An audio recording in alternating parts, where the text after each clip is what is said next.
Hello, everyone. I think everyone can hear me. Looks like it. All right, what is going on, everybody? It is me, your host, your commissioner, back to back, reigning champion, Grant Cron. It is just me tonight.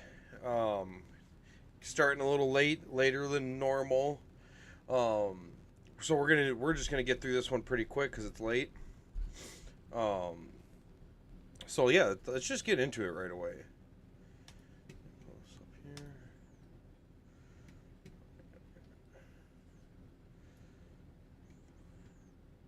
All right. This first matchup I have here is Big Smith Energy doing Big Smith Energy things, beating Dana's system 155.02 to 70.26. Danny, I believe that makes you the lowest scoring team this week. I think it's 2 weeks in a row. I think that is the first 2 week in a row team. Uh, or, yeah, team scoring the lowest points 2 weeks in a row. Just not 5.4 from Derek Carr. You don't like that. I mean, he got hurt, so maybe he would have started to do it better. I mean, 110 passing yards through a quarter and a half is not terrible. I mean, he probably was going to light it up, but Algier getting you 4.8. Ford being a great pickup in place of Chubb. He's had a pretty solid year. Same with Thielen, too. You know, you hate to admit it, seeing him leave, but now it, he's kind of found his stride, even though Bryce Young isn't doing the best. But when Billy has players like Geno Smith putting up 33 and both of his wide receivers putting up at least 18 and 24 from a running back, unstoppable force. Defense putting up 23 points. Good job this week to Billy. Cowboys D for 54 versus Natalina Wine Mixer. Bringing Cowboys D back up to 500 here. Expansion team getting another win. 134 to 107. Natalie just on a slide, it seems. I think this is a handful in a row. You know, pull it up.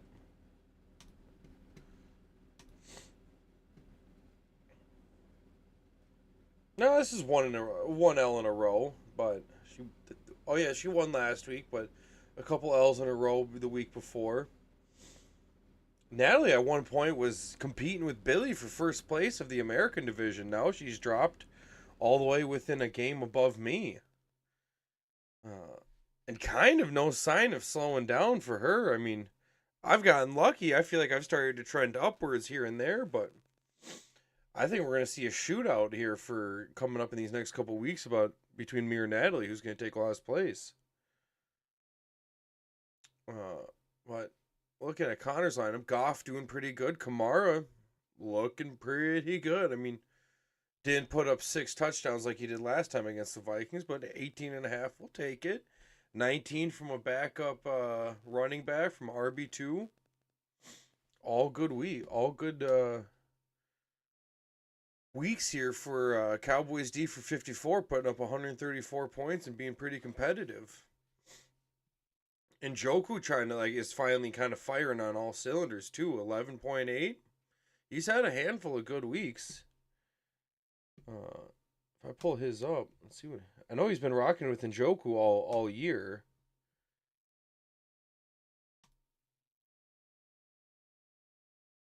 Let's see here. 4, 6, 6, 10, 5, 10, 17, 12, 11. So yeah, he's doing all right. Yeah, good job to Cowboys D for 54, coming to 500, and I think if the season ends today, that puts them in a playoff spot. Pull up the standings again. Yeah, they're in a playoff spot at 500.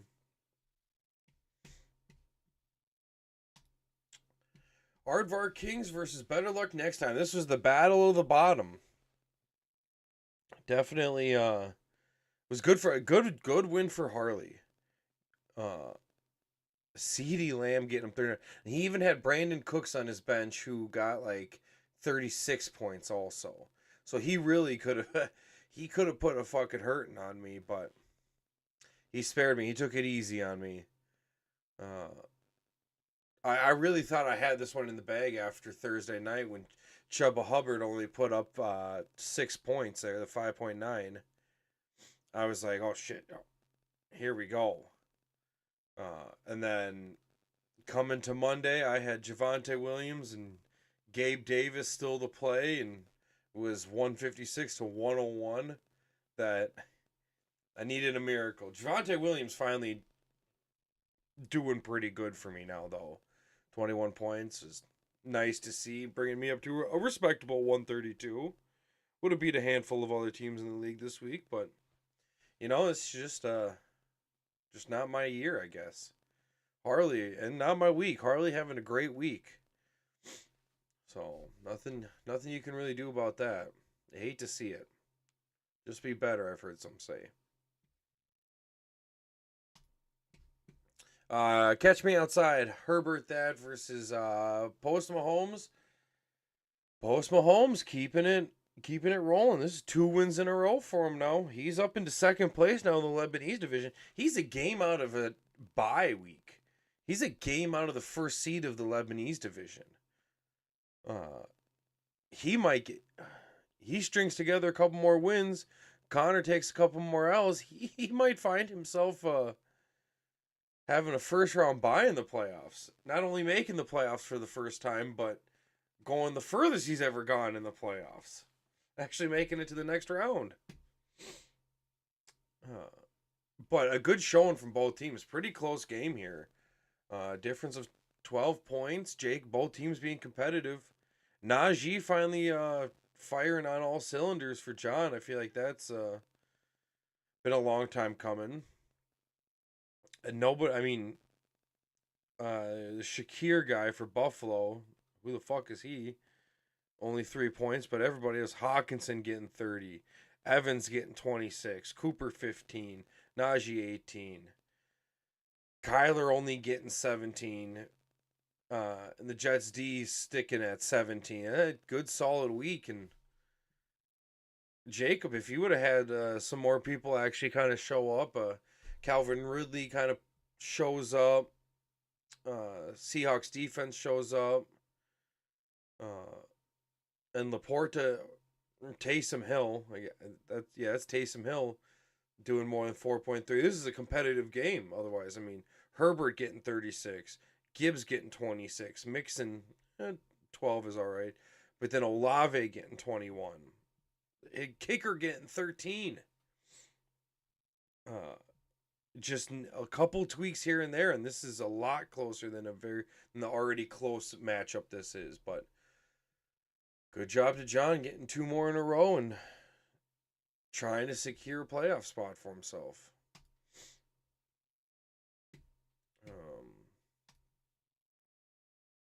Next one I have, Mike putting an ass whooping on a number 1 seed. CMCU later versus worst to first. 184 for Mike. I wonder. Part of me feels like he's done this. He's kind of creeped up into this higher points a couple times into the 80s. Here.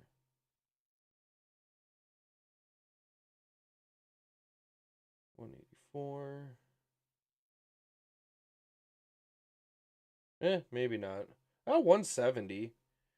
You got a 170, a 160. So he's putting up points. He's a team that's been putting up points this year. And 50 points from Dak Prescott. Gotta love it. Doing just excellent for him. Will Levis only getting worse the first 5 points. That one's got to sting. That was a fun experience.